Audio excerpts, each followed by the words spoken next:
مطاعا، جب تم دیکھو کہ حرص کے جذبات کی پیروی کی جا رہی ہے، حرص ہی حرص پھیل چکا ہو، وَهَوًا مُتَّبَعًا، نفسانی خواہشات کی پیروی کی جا رہی ہے، وَدُنْيَا مُؤْثَرَةً، اور دنیا کو آخرت کے مقابلے میں ترجیح دیا جا رہا ہو، وَإِعْجَابَ كُلِّ ذِي رَأْيٍ بِرَأْيِهِ، ہر آدمی اپنی رائے کو برحق سمجھ رہا ہو، فَعَلَيْكَ بِخَاصَّةِ نَفْسِكَ، تو تم اپنی فکر کر لو، وَدَعْ عَنْكَ الْأَمْرَ الْعَامَّةَ، اور عام لوگوں کے مسائل سے اپنے آپ کو یکسو کر لو۔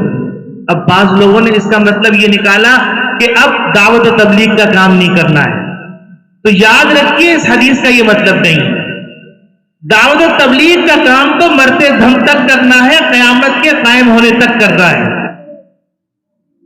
مطلب اس کا یہ ہے کہ تم اپنے آپ کو ایک اچھے کردار میں ڈھال لو، اچھے اخلاق میں ڈال لو، اچھی معاشرت میں ڈال لو، اور ڈالنے کے بعد جب تم دعوت کا کام کرو گے تو اللہ رب العالمین تمہاری بات کا اثر پیدا فرما دے، لوگ اس بات کو قبول کرنے لگیں گے۔ مطلب یہ ہے کہ جب فتنہ فساد پھیل چکا ہو تو اس وقت یہ تبصرے کرنا چھوڑ دو، بیٹھ کر کلاسیکل واقعات کی طریقے سے لوگوں کی بیماریوں کا تذکرہ کرنا چھوڑ دو، اپنی فکر کرو۔ جس طرح اقبال رحمت اللہ علیہ نے فرمایا، اپنے من میں ڈوب کر پا جا سراغ زندگی، اپنے من میں ڈوب جاؤ اور تو تمہیں اپنی زندگی کا سراغ مل جائے۔ اگر ہم اس حدیث کو دیکھیں تو یہ حدیث آج کے زمانے کی تصویر پیش کر رہی ہے۔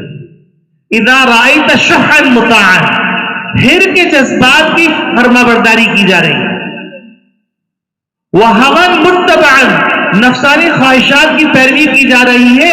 ہر طرف اگر آپ دیکھ لیں، کسی شادی میں جائیں، کسی تقریب میں جائیں، کسی محفل میں جائیں، تو ہر وقت آپ کو نظر آئے گا کہ ہر شخص نفسانی خواہشات کی پیروی میں لگا ہوا ہے۔ وہ دنیا مؤثرۃ، اور آخرت کے مقابلے میں دنیا کو ترجیح دی جا رہی ہے۔ وہ اعجاب کل ذی رأی برأیہ، اور ہر رائے والا اپنی رائے کے اوپر ڈٹا ہوا ہے کہ وہ سمجھتا ہے میری رائے بالکل صحیح ہے۔ تو یہاں پر یہ چار باتیں جب آ گئی تو اب ہم کو اس آیت کو اور اس حدیث کو سامنے رکھ کر اپنی فکر سے آغاز کرنا ہے، اور اپنی فکر سے آغاز کرنا مشکل نہیں۔ آپ کسی کو سمجھائیں گے تو وہ آپ کو پلٹ کے جواب دے گا، لیکن آپ اور ہم اگر اپنے نفس کو سمجھائیں گے تو نفس پلٹ کر جواب ایسے نہیں دے گا جیسے کہ عام آدمی دیتا ہے۔ ہاں، یہ ضرور کرے گا، سستی کرے گا، اڑیل پن کرے گا، اور آپ کو مختلف قسم کے شوشے دکھائے گا کہ دیکھو یہ لذت ہے، یہ لذت ہے، اس لذت کو چھوڑنا پڑے گا، لیکن اس سے جنگ کرنا آپ کے لیے آسان ہے۔ یہی وجہ ہے کہ نبی کریم صلی اللہ علیہ وسلم نے فرمایا، المجاہد من جاہد نفسہ، مجاہد حقیقی وہ ہے جو اپنی نفس سے جہاد کرے۔ تو اپنی نفس سے جہاد کرنا، اپنے نفس کو نمازوں کی طرف لانا، اپنے نفس کو قرآن کی تلاوت کی طرف لانا، اپنے نفس کو سچائی کی طرف لانا، اپنے نفس کو برائی سے بچانا، اپنے نفس کو جھوٹ سے بچانا، اپنے نفس کو غیبت سے بچانا، اپنے نفس کو بد نگاہی سے بچانا، اپنے نفس کو چغل خوری سے بچانا، اپنے نفس کو کینے سے بچانا، اپنے نفس کو ریاکاری سے بچانا، اپنے نفس کو خود غرضی سے بچانا، اپنے نفس کو حرص و لالچ سے بچانا، اپنے نفس کو دنیا کی لذتوں کے اندر الجھنے سے بچانا، اپنے نفس کو خوشامد سے بچانا، اپنے نفس کو اللہ رب العالمین کے بندوں کے نیک بندوں کے مذاق اڑانے سے بچانا، اچھائیوں کی طرف لے کے آنا، یہ ایک جہاد ہے۔ اور اس جہاد کے لیے ہمارے پاس سہ روزہ موجود ہے۔ ہفتہ آج کا دن ہے، ہفتہ اتوار پیر، منگل کو ہو سکتا ہے چاند رات ہو، تراویح شروع ہو جائے، تو ہم اپنے آپ کو ان 3 دنوں کے اندر، یعنی بزرگوں کا جو نصاب ہے سہ روزہ، اس سہ روزے کے نصاب کے اندر اپنے نفس کے لیے ایک پرچہ مرتب کریں۔ اس پرچے کے اندر دیکھیں کہ میری نفس کے اندر اچھائیاں کون کون سی ہیں، ان کو مجھے بڑھانا ہے، اور اپنے نفس کے اندر برائیاں کون کون سی موجود ہیں ان برائیوں کا ریڈ پین سے لکھ دینا ہے، اور پھر اس کے بعد جب مجھے میری حالت کا پتہ چل جائے گا کہ میری حالت کیا ہے، میں اللہ کے کتنا قریب ہوں، اللہ سے کتنا دور ہوں، تو قرآن کریم کی یہ آیت یا ایھا الذین آمنوا علیکم انفسکم کہ اے ایمان والو تم اپنی فکر کر لو. یہ چار چیزیں تو ہم سب اپنی کھلی آنکھوں سے دیکھ رہے ہیں، اس لیے زیادہ گہری نگاہ کی ضرورت نہیں.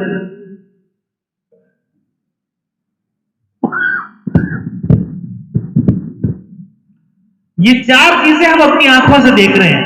اذا رأیت شحا مطاعا، حرص کے جذبات کو دیکھا جا رہا ہے، حرص کے جذبات کو ترجیح دی جا رہی ہے، وہوا متبعا، نفسانی خواہشات کی پیروی کی جا رہی ہے، وہ دنیا مؤثرۃ، اور دنیا کی زندگی کو آخرت کے مقابلے میں ترجیح دی جا رہا ہے، وہ اعجاب کل ذی رأی برأیہ، ہر رائے والا اپنی رائے کو سچ سمجھ رہا ہے، صحیح سمجھ رہا ہے، اس پہ فخر کر رہا ہے. تو اب حدیث ہم سے مطالبہ کر رہی ہے، قرآن ہم سے مطالبہ کر رہا ہے. قرآن کہہ رہا ہے یا ایھا الذین آمنوا علیکم انفسکم، اور حدیث ہم کو کہہ رہی ہے علیک بخاصۃ نفسک، تم اپنے نفس کی فکر کر لو. اس کے لیے کچھ کرنے کی ضرورت نہیں، اس کے لیے صرف ارادہ کرنے کی ضرورت ہے. ہمارے والد صاحب رحمۃ اللہ علیہ ایک بات اکثر فرمایا کرتے تھے، فرمائے لگے کہ پورے پاکستان کے اندر اسلامی نظام قائم ہوگا تو جب قائم ہوگا، لیکن اپنے 5 فٹ کے جسم کے اوپر اسلامی نظام تمہیں قائم کرنے کے لیے کسی کی حکمرانی کی ضرورت نہیں، تم خود اس کے حکمران. تم نے طے کر لیا کہ یہ میرا 5 فٹ کا جو پاکستان ہے، 6 فٹ کا جو پاکستان ہے، اس 5-6 فٹ کے پاکستان پر نماز کو لازم کر دوں گا، میں قرآن کی تلاوت کو لازم کر دوں گا، میں دعاؤں کا اہتمام لازم کر دوں گا، میں سچائی کو لازم کر دوں گا، میں صلہ رحمی کو لازم کر دوں گا، میں ایثار و قربانی کے جذبات کو لازم کر دوں گا، میں مسلمانوں کے خیال رکھنے کو لازم کر دوں گا. تو اس کی نگرانی تم کرنا شروع کر دو. اور اللہ رب العالمین نے اپنے کرم سے ہم کو رمضان مبارک کے قریب پہنچا دیا. اور رمضان مبارک کے استقبال کا طریقہ یہ نہیں ہے کہ ہم رمضان مبارک ہو، رمضان مبارک ہو نعرے لگاتے پھرے، بلکہ رمضان مبارک کے مبارک ہونے کا طریقہ یہ ہے، مبارک بنانے کا طریقہ یہ ہے کہ ہم اپنا ایک ایجنڈا تیار کریں، اپنی ذات کو سامنے رکھیں. اگر ہم نے حرام مال کچھ کمایا ہوا ہے تو ہم اپنے مال سے اس حرام کو ہٹا دیں، اور حلال مال کو ہم مقرر کر لیں اپنے سحری کے لیے، اپنے افطاری کے لیے، کہ اس پورے مہینے میں حرام مال سے نہ روزہ رکھیں گے، نہ روزہ افطاری کریں گے، اور نہ رات کا کھانا ہم جو ہے حرام مال سے کھائیں. کسی کا حق مارا ہوا ہے تو اس حق کو لکھ لیجئے اور اس کو فون کر دیجئے کہ بھائی مجھے احساس ہو گیا میں نے آپ کا حق مارا ہوا ہے، میں آپ کا حق ادا کر دوں گا، پہلی قسط کے طور پر میں 100 روپے بھجوا رہا ہوں. اللہ میاں دیکھتے ہیں کہ تمہارا پاؤں اٹھا کے نہیں ہوگا، 100 روپے سے کچھ نہیں ہوگا، لیکن اللہ کے سامنے ہماری تمہاری احتیاج آ جائے گی کہ اے اللہ ہم تیری رضا کے لیے قدم بڑھا رہے ہیں، ہم محتاج ہیں تیری رضا کے. 100 روپے بھجوا دیے کہ بھائی یہ پہلی قسط ہے، میں انشاءاللہ آپ دینا شروع کر دوں. اگر زکاتیں ادا نہیں کی ہیں تو ہم حساب لگا کر زکات کی رقم مقرر کر لیں کہ اتنی رقم میرے اوپر زکات کی اتنے سالوں کی واجب ہوئی ہے، اور میں پہلی قسط جو ہے مدرسے میں جمع کرا رہا ہوں، پہلی قسط یتیم خانے میں جمع کرا رہا ہوں. اور پھر اس کے بعد نیت کر لیں کہ پورا سال میں زکات، اگلا رمضان آنے سے پہلے میں یہ زکات ادا کر دوں گا. 1 سال کا ٹائم ہے میرے پاس. تو ہم اپنی زندگی سے آغاز کریں. اچھا، جب ہماری زندگی سے آغاز ہو جائے گا تو پھر اللہ رب العالمین اس آغاز کے اندر تاثیر ڈال دیں گے. جیسے حضرت تھانوی رحمۃ اللہ نے ایک عجیب غریب واقعہ لکھا ہے، وہ واقعتاً ایسا واقعہ ہے کہ اللہ رب العالمین ہم سب کو اس جیسا بننے کی توفیق عطا فرمائے۔ شیخ عبد القادر جیلانی رحمۃ اللہ علیہ یہ اپنے وقت کے بہت بڑے بزرگ ہیں، وہ ایک وقت مقرر کیا ہوا تھا، اس وقت کے اندر وہ خطاب فرمایا کرتے تھے اپنے متوسلین، اپنے منتسبین کے سامنے۔ ان کے صاحبزادے پڑھ کے آئے، بہت علم حاصل کر کے آئے، تو حضرت شیخ عبد القادر جیلانی رحمۃ اللہ علیہ نے فرمایا بیٹا تم پڑھ کے آئے ہو، تمہارا تازہ تازہ علم ہے، لہذا آج کی تقریر تم کرو۔ شیخ عبد القادر جیلانی رحمۃ اللہ علیہ کے صاحبزادے آئے اور ممبر پہ بیٹھ کے انہوں نے تقریر شروع کی۔ گھنٹہ 1.5 گھنٹہ تقریر کی، علمی نکات بیان کیے، بہت قیمتی باتیں بیان کی، مجمع بیٹھا رہا۔ شیخ عبد القادر جیلانی رحمۃ اللہ علیہ تشریف لائے تو صاحبزادے اتر گئے، شیخ بیٹھ گئے ممبر پر، اور شیخ نے فرمایا کہ میں نے جو ہے رات میں روزہ رکھنے کا ارادہ کیا تھا اور میں نے جلیبی دودھ رکھا تھا، رات میں بلی آئی اور وہ میرا جلیبی دودھ پی گئی، تو آج میں بغیر سحری کے روزے سے ہوں۔ حضرت نے یہ فرمایا، پورا مجمع زار و قطار رونے لگا۔ اب صاحبزادے حیران، تو حضرت نے فرمایا کہ بیٹا یہ دل کے اندر بے چینی پیدا کر لو تو اس کا اثر پھر اس طرح ہوگا، ایک معمولی بات کا بھی اثر ہوگا۔ تو اب یہ کہنے والا جو کہہ رہا ہے سب سے پہلے وہ مخاطب ہے کہ میں اپنی نفس کی اصلاح کی فکر کروں، اور سننے والے چونکہ بزرگوں کے کلام سن رہے ہیں، میں کلام نقل کر رہا ہوں، تو ہم اپنی اپنی اصلاح کی فکر کریں، تو پھر اس کا نتیجہ کیا ہوگا؟ اس کا نتیجہ یہ ہوگا کہ جب ہم اپنی بیوی سے کہیں گے بیگم تم نماز پڑھا کرو تو اس کا اثر ہوگا، بیٹا تم نماز پڑھا کرو اس کا اثر ہوگا۔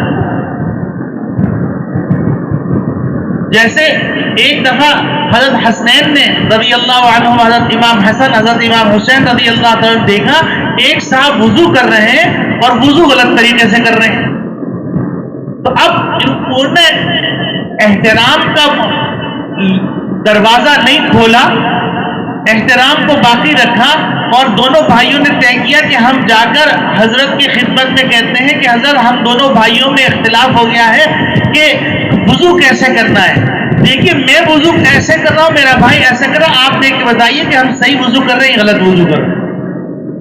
جب ان دونوں حضرات نے وضو کیا تو وہ صاحب کہنے لگے بیٹا تم دونوں ہی صحیح کر رہے تھے، میں ہی غلط کر رہا تھا۔ تو اللہ رب العالمین پھر ایسے انقلاب برپا کرتے۔ اسی طریقے سے ایک دفعہ حضرت شاہ ولی اللہ محدث دہلوی رحمۃ اللہ علیہ خطاب فرما رہے تھے، تو خطاب کے دوران ایک صاحب پھٹ چکے، ان کا موضوع شرک و بدعت اور خرافات کی رد تھا، خرافات اور بدعات کا رد کیا کرتے تھے، اس کی تردید کیا کرتے تھے، تو ان کے دشمن بھی کافی ہو گئے تھے۔ تو تقریر کر رہے تھے تو ایک صاحب کھڑے ہوئے اور کہنے لگے کہ ولی اللہ ہم نے سنا تم حرام زادے ہو۔ اب دیکھیے یہ جملہ ایسا ہے کہ اگر کسی شیخ کا کوئی مرید ہو تو وہ تکے بوٹی بنا دے گا، لیکن حضرت نے کچھ نہیں کیا، اطمینان سے بیٹھے رہے، فرمانے لگے آپ کو اطلاع غلط ملی ہے، میرے ماں باپ کے نکاح کے گواہ اب بھی دلی میں موجود ہیں، آپ چاہیں تو میں ان سے پوچھوا لوں۔ ان کی بات کا اثر ہوا اور اس اثر کو دنیا نے دیکھا۔ اسی طریقے سے اللہ رب العالمین نے ان کا تعلق اپنے سے اتنا قوی اور مضبوط کر دیا تھا کہ وہ کوئی بھی کام کرتے تھے اللہ کی رضا کے لیے کرتے تھے، اللہ کی خوشنودگی کے لیے کرتے تھے۔ ایک دفعہ حضرت نے دلی کی جامع مسجد کے اندر خطاب فرمایا، 1 گھنٹہ خطاب کیا، اور اس کے بعد جو ہے خطاب سے فارغ ہو اترنے لگے، سیڑھیوں کے اوپر جب پہنچے تو ایک دیہاتی بھاگتا ہوا آیا، آ کے کہنے لگا بڑے مولوی صاحب کا بیان ہو گیا کیا؟ تو انہوں نے کہا بڑے مولوی صاحب کا بیان ہوگا، تو اس نے بڑا افسوس کیا کہ میں بڑی دور سے گاؤں سے آیا ہوں بڑے مولوی صاحب کا بیان سننے کی۔ تو انہوں نے کہا اچھا تم بیٹھ جاؤ میں تمہیں وہ بیان سنا دیتا ہوں۔ تو 1 گھنٹے کا بیان، یہ کہنا میں کہہ رہا ہوں یہ کہنا آسان ہے لیکن عملی طور پہ کرنا یعنی اگر آج کے زمانے میں کہا جائے تو ناممکن ہے۔ لیکن حضرت نے فرمایا کہ بیٹھ جاؤ میں تمہیں بتاتا ہوں وہ کیا بیان تھا، پورا 1 گھنٹے کا بیان سنا دیا۔ تو لوگوں نے کہا حضرت آپ نے ایک آدمی کے لیے پورے گھنٹے بھر کا بیان سنا دیا. تو کہنے لگے میاں ہم نے پہلے بھی ایک کے لیے کیا تھا, اب بھی ایک کے لیے کیا. یعنی ہم نے پہلے بھی اللہ کے لیے کیا تھا, اب بھی اللہ کے لیے کیا. مجمع کی کثرت و قلت ہمارے نزدیک کوئی معنی نہیں رکھتی. اللہ رب العالمین کہنے والے کو بھی ایسا بنا دے اور سننے والوں کو بھی ایسا بنا دے. تو میرے عزیز دوستو بھائیوں, اس وقت ہم جن حالات سے گزر رہے ہیں, ان حالات کے اندر تبصرہ کرنے کا وقت نہیں کہ فلاں آدمی دیکھو کیسے برہنہ کپڑے پہن رہا ہے, فلاں آدمی دیکھو کیسے مختصر کپڑے پہن رہا ہے, فلاں آدمی دیکھو یہ کر رہا ہے. اچھا بیٹھے ہوئے اسی مکس گیدرنگ کے اندر ہے, یعنی شادی بیاہ کی تقریبات کے اندر بدنگاہی بھی ہو رہی ہے, مرد و زن کا اختلاط بھی ہو رہا ہے, اور نامکمل کپڑے بھی پہنے جا رہے ہیں. اسی محفل میں بیٹھ کے لطف اندوز بھی ہو رہے ہیں اور ساتھ ساتھ جو ہے تبصرہ بھی کر رہے ہیں کہ دیکھو لوگ کیسے لباس پہن رہے ہیں, یہ دیکھو یہ کیسے پہن کے آیا, دیکھو اس کے تو جسم نظر آ رہا ہے. یہ سارے تبصرے. تو قرآن کریم ہم کو یہ بتلا رہا ہے کہ علیکم انفسکم, جب ایسے حالات پیدا ہو جائیں, یہ چار علامتیں جو بیان کی, اذا رأیت شحا مطاعا وہوا متبعا ودنیا معترضا واعجاب کل ذی رأی برأیہ فعلیک بخاصۃ النفس. تو اب یہاں پر ہم کو اپنی فکر کرنی ہے. تو اس شہر روزہ کے اندر ہم کو ایک ایجنڈا بنانا ہے. اس ایجنڈے کے اندر سب سے پہلے ہم کو حلال رقم کو الگ کرنا ہے تاکہ ہماری سحری اور افطاری حلال سے ہو. اور اگر کسی آدمی کے پاس حلال کا انتظام نہیں ہے تو بزرگوں نے کہا ہے کہ اللہ کے سامنے احتیاج دکھانے کے لیے کسی حلال آمدنی والے شخص سے قرضہ لے لو, تاکہ اللہ رب العالمین یہ دیکھے کہ بندہ میری طرف بڑھنے کی کوشش کر رہا ہے.